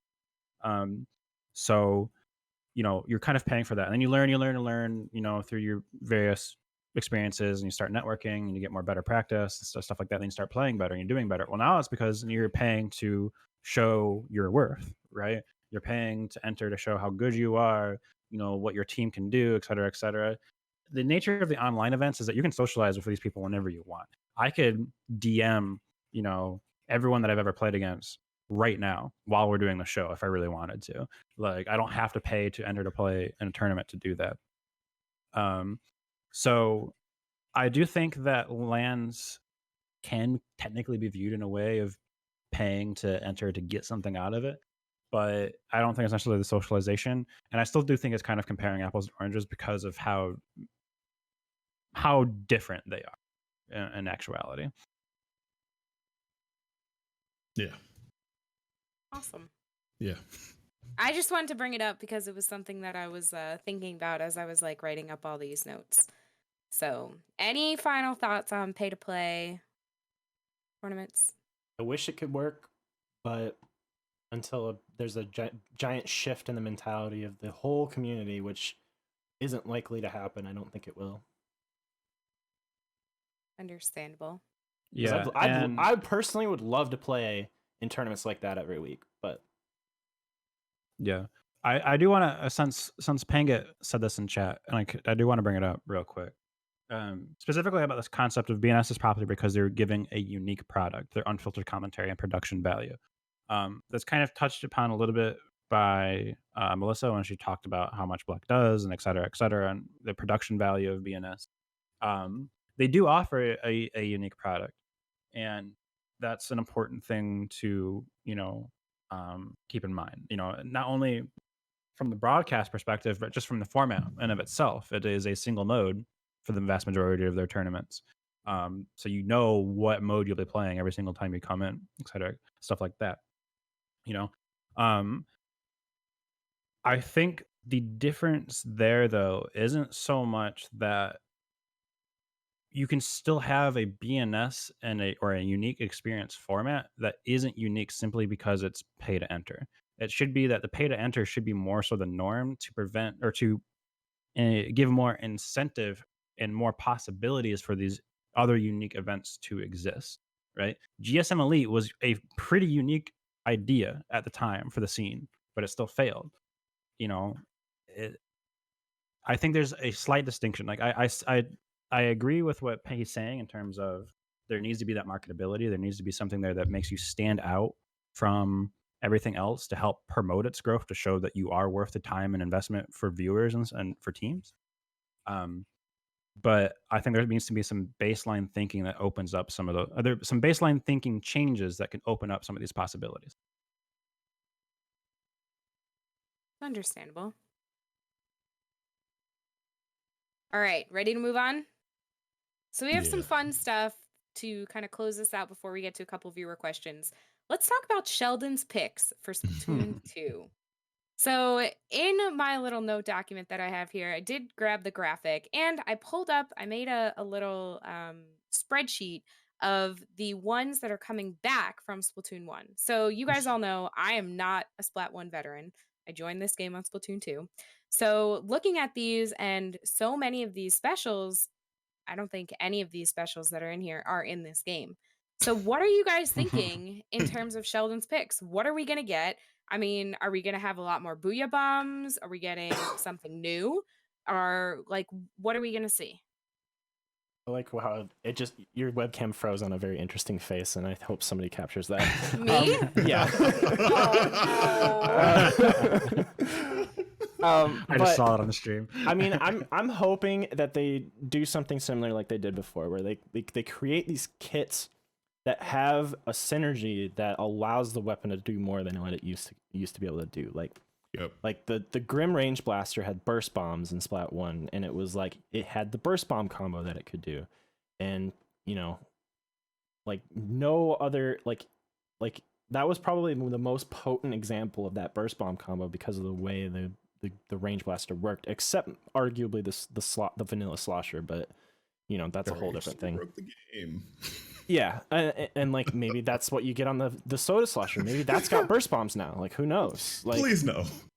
Or no. Just like various things. Like the range. I'm hoping that Range Blaster gets a splat bomb, but I'm gonna laugh when Remix gets Tenta missiles. By the way, it probably Remix will. heavy. Yeah, that's my bet. I just think I hope that they try and bring back these old playstyles, because I feel like there's a lot of people that have like frustration with the game, and I think it's more so because the main weapons that they played in Splatoon 1 had kits that let it do things that the weapon couldn't do normally. Yeah. Like Cherry had it was a tank, so it could go in and shoot at people for free with the wall, and then if it was close enough to bubble, it just got bubble real fast, and then it would just like continue to be in on people, so it could play as aggressive as it wanted to, like all the time, while also being very good at killing things. CRB had splat bomb Kraken, so like you could go super aggressive with that, and if you were smart, you could use your bomb as a disengage tool, or if you had Kraken, you could just go for a lack of a better term, as balls deep as you want, and you just hit the right stick and then you're good.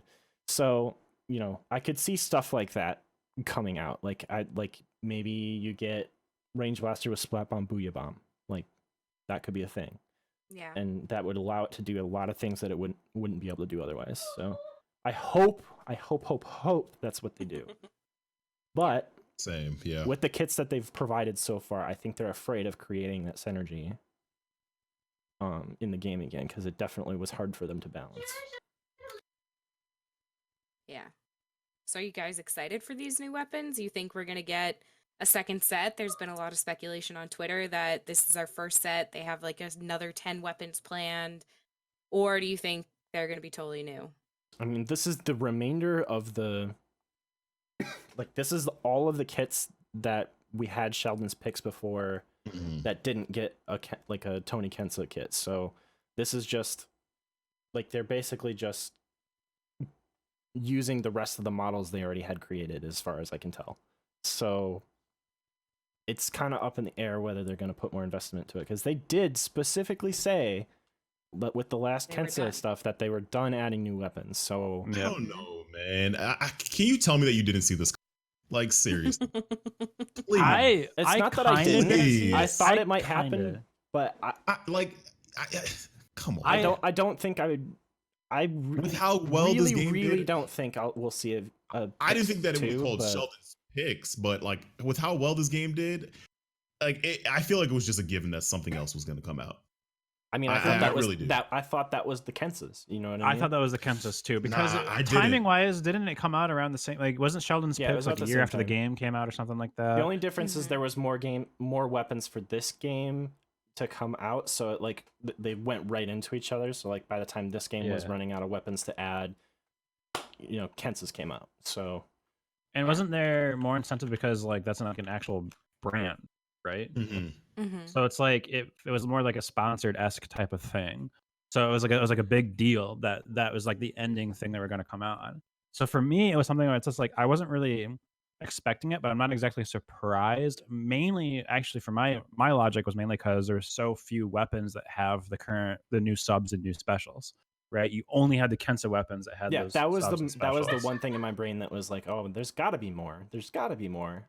Yeah. So for my predictions, I don't have exact kits, but I think that the Sheldon's picks will have a heavy focus on the new subs and specials. They won't be exclusive to those, but there'll probably be a good amount that use those subs and specials. I agree. I will lose my mind if none of them have the new subs or specials. Oh yeah, they're definitely at least one of them has to have a new sub or special. That would be so funny to me though if they didn't have any of them. Like it's just like everybody is just confused. Like what? Wait, what? Wait, I don't. There's no more fizzy weapons. Wait, what?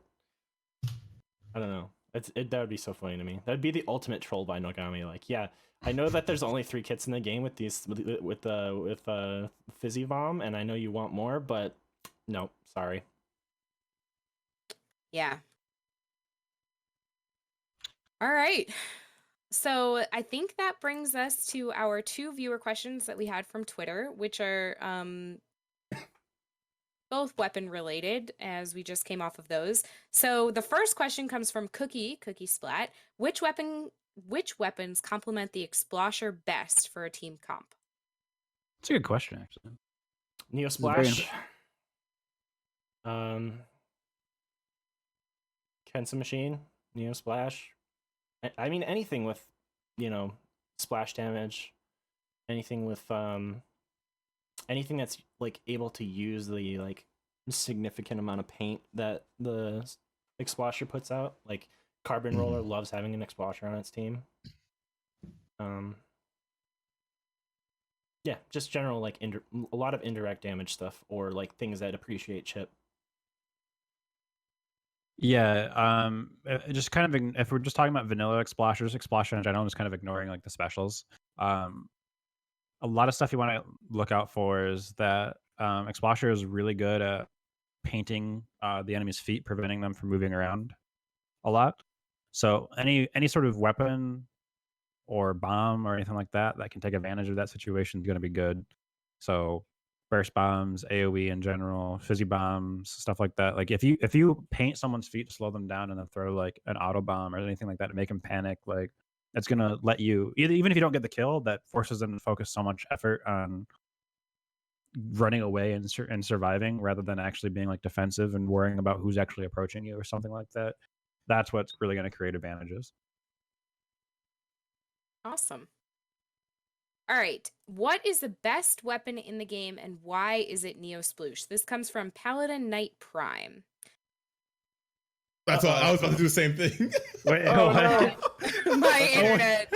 Sorry. I wanted to do the same thing. Don't worry. I wanted to do the same thing. Don't worry. That had to be on purpose. I thought that was DJ or something like that. Like, oh my God. My answer to this is obviously going to be Bloblobber, forever and always. Best weapon in the entire game. And take it away. Nikas leaves the chat. It's great that it's opposite day for that guy. If I'm being serious about it, what's the best weapon in the game? Kensa Machine. Oh yeah, Ballpoint Nouveau. For me, I was gonna say Ballpoint also. Ballpoint Nouveau. Don't get me wrong. I love the Blobber, but I think as being one of the only few remaining Blobber players, I think Ballpoint is just too strong at the moment. I can do everything at right now. In terms, I'm gonna throw a little bit of a curveball. in terms of best designed weapon, like the not only just how it functions, but the concept behind it and everything like that, I actually really love the explosives. They're super unique. Their usefulness is completely different from everything else that you really see, and you have like a freaking like radiator or something like strapped to you, like it's like legitimately radiating heat. Like I don't know, it's really cool. It's a really cool design. Sweet. Yeah. All right. Awesome. Thank you guys. I think that's all our questions, right? Yep. Yep. All right. Our internet's having issues, so let's try We can tell. to So wrap we this are up. going to wrap this up. Thank you guys, everyone who's been hanging out with us tonight. Thank you all so much. Go ahead and shout yourselves out on Twitter. And yeah. I'm Lil Sound DJ, LIL Sound DJ. All our Twitter handles are the ones that are under our they're pictures on the here. stream. So Yeah. you got that there, but sometimes when I'm feeling about like it, I'll stream. So it's the same handle on my stream. But yeah, that's all I got. Check out GSM Grand Prix. There's GSM one last Grand Prix? qualifier for you to sign up for. It's the week after G6, so essentially 2 weeks from today or yesterday. For the final qualifier, which is your last chance to get into the final. Yes. Yep. Also, check out Genesis this weekend, starting on Friday. That's going to be on one of the Endgames stream. Actually, probably will be on just the Endgame TV one. Endgame TV one, because I don't think they're streaming Smash, but they might be. I don't know. One of the Endgame streams. Check their Twitter to know for sure, because I'm sure they'll say. Yep. And then what was the other one I had? Oh, shoot. Someone else say something. I'll think of it. Go. Beacon, or go ahead, Kendall. Yeah. No, I was going to say the same thing. Hashtag go to Beacon. Go to Beacon. Go to Beacon. So I put those in the chat a few minutes ago, but check out our merch store too if you want to take a look. Because I can spell. Somebody's asking when is the next episode. Oh. That's what I was going to say. Yes, thank you. There you go. All right, you can say it now then. So these GSM Live productions will be every other week is what we're aiming for. If there's any date changes, we'll make sure we will tweet it out. So make sure you follow the GSM Twitter. Also, the plan was to have Nyan today, but unfortunately he had to get called into work last second. So I think we're going to try to have him be a guest on the show in the future. So be on the lookout for that, because to be perfectly honest, this show is very GSM centered, and that was not the original plan. It is GSM Live, and we want a GSM majority, but we do want some outside representative, definitely, here and there. So yeah, that was what I was gonna say. Every other week, that's the plan. That's the plan. All right. So that being said, thank you guys so much for hanging out with us tonight, and we'll see you all in a couple weeks. Best of luck to everyone who's competing at G6 and everyone who has any tournaments from now until then. See you soon.